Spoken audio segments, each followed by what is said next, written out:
नमस्कार दर्शक बंधु मु चित्तरंजन बल आज ओडिशा म्यूजिक चैनल तरफ वास्तुशास्त्र अनुसार आपणकर शयन कक्षर साजसजा विषय आलोचना करा आसंतु सुनिबा। आपणक शयन कक्षरे केउ केउ दिगरे को जिनिस रखा जाई पारे तेणु आसंतु देखिबा। आपणक शयन कक्षरे पलंकटी जेतेबेले आपण पकाउचंती सबु बेले दक्षिण बा पूर्व को मुंड करी शोइबा उचित। सही अनुसार आपण पलंक को पकाइबा उचित, कारण दक्षिण बा पूर्व को मुंड करी शोइले तेणु ता भितर स्वास्थ्य भल रहे एवं मस्तिष्क उपरे सुप्रभाव पड़ी थाए। तेणु सब बेले चेष्टा करिवे आपणकर दक्षिण बा पूर्व दिग को मुंड देई शोइबा उचित। सही अनुसार आपण पलंक निज कक्षरे पकाइबा उचित। सही शयन कक्षरे आपण जो आलमारी रखुचंती बा जो गड्रेज सब अच्छी तेणु आपणक शयन कक्षरे नैऋत कोणरे आपण रखंतु। नैऋत कोणरे भारी पदार्थ रखिबा उचित, किंतु जेतेबेले आपण आलमारीटी खोलुचंती पूर्व मुख होई खोलिबा उचित। तेणु आपण सबु बेले आलमारीटी को नैऋत कोण जोटे कि हमर दक्षिण पश्चिम कोण नैऋत कोण सही कोणरे आपण आलमारी रखी पारिबे। परवर्ती पर्याय को जिबा। ड्रेसिंग टेबुल जो रखुचंती आपण निज शयन कक्षरे पूर्व बा उत्तर दिगरे रखंतु। पूर्व उत्तर दिगरे निज शयन कक्षरे ड्रेसिंग टेबुल रखिले तेणु तार सुफल मिले। तेणु आसंतु देखिबा। तेणु पिला मानकर पढ़ापढ़ी पई निज शयन कक्षरे जदि पिला मानकर पढ़ापढ़ी पई जदि व्यवस्था आपण करिथिबे बा निज शयन कक्षरे जदि आपणकर पिला माने जदि पाठ पढुथांती ताहले जेउ टेबुलटी पकाइथिबे पिला माने पाठ पढ़िया पई सेई टेबुलटी को पूर्व बा पश्चिम दिगरे आपण पकाइबा उचित। पूर्व बा पश्चिम दिगरे आपणक शयन कक्षरे पिला माने पाठ पढ़िया पई ताकर से टेबुलटी को पूर्व बा पश्चिम दिगरे पकाइबा उचित। परवर्ती आपण जो लुगा बा आलमिरा सब रखा जाउची आपण नैऋत बा वायव्य कोणरे रखिबा उचित।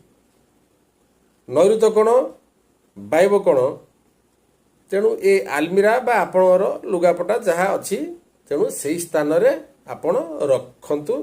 देखिबे रखिबा द्वारा आपण को सुफल प्रदान हब। यह आज्ञा वास्तुशास्त्र अनुसार वास्तु सिद्धांत। किंतु शयन कक्षर जदि आपण मिरर जदि रखिबे केउ दिगरे रखिबा उचित। मिरर जदि लगाउचंती ताहले पूर्व बा उत्तर पट कांथरे लगेई पारिबे। सब बेले चेष्टा करिवे आपण शयन कक्षरे जेतेबेले पिला माननकु जदि पाठ पढ़ाइबा पई व्यवस्था करिथांती किंतु सब बेले आपण ई कथा प्रति टिके ध्यान देबा उचित।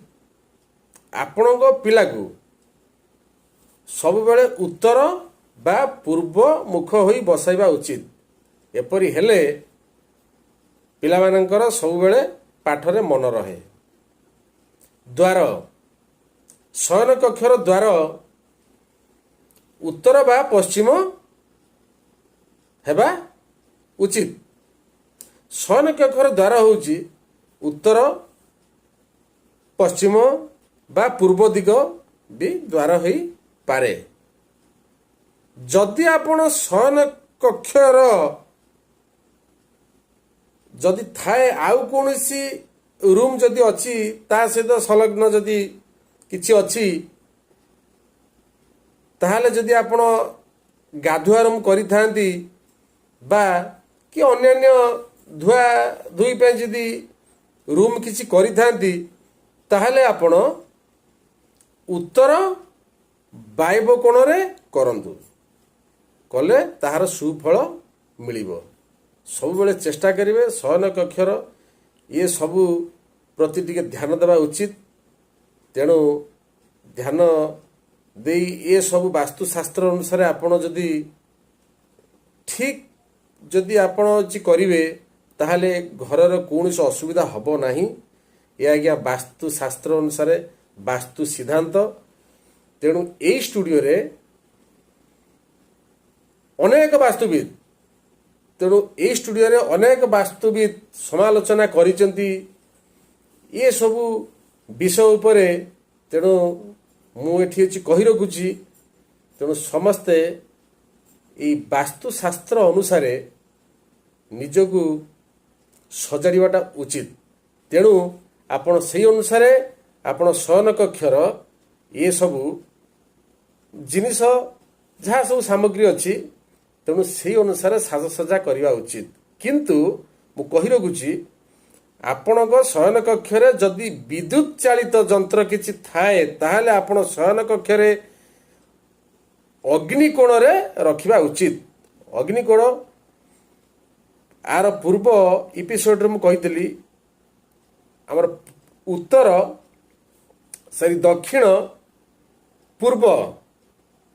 ଦକ୍ଷିଣ ପୂର୍ବ କୋଣ ହେଉଛି ଅଗ୍ନିକୋଣ, ଉତ୍ତର ପୂର୍ବ କୋଣ ହେଉଛି ଐଶାନ୍ୟ କୋଣ, ଉତ୍ତର ପଶ୍ଚିମ କୋଣ ହେଉଛି ବାୟବ କୋଣ, ପଶ୍ଚିମ ଦକ୍ଷିଣ କୋଣ ହେଉଛି ନୈಋତ କୋଣ। ତେଣୁ ଏ ଯେଉଁ କୋଣ ପ୍ରତି ବି ଟିକେ ଧ୍ୟାନ ଦେବା ଉଚିତ।